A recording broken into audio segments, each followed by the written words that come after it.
Once upon a time, in a far-off kingdom, there lived a young prince named Arjun. He had everything he could ever want: wealth, power, and a life of luxury.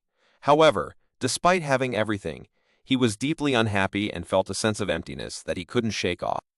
One day, the prince decided to seek the counsel of a wise old sage who lived in the forest. The sage was known to have great knowledge and was respected throughout the kingdom. Arjun hoped that the sage could help him find the answers he was looking for.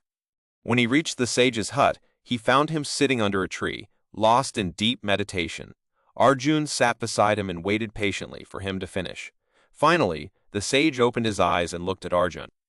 The prince poured out his heart and told the sage about his unhappiness, despite having everything he could ever want.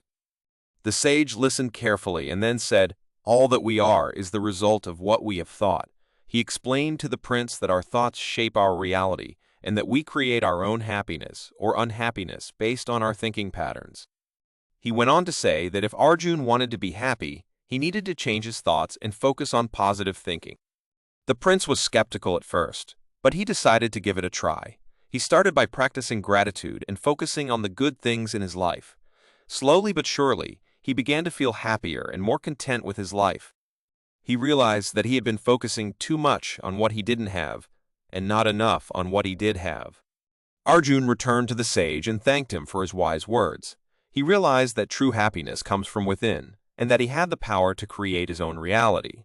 From that day on, he made a conscious effort to focus on positive thinking and to cultivate gratitude in his life.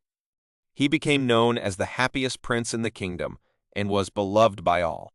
And so, the lesson of all that we are is the result of what we have thought was learned by Arjun, and he lived happily ever after.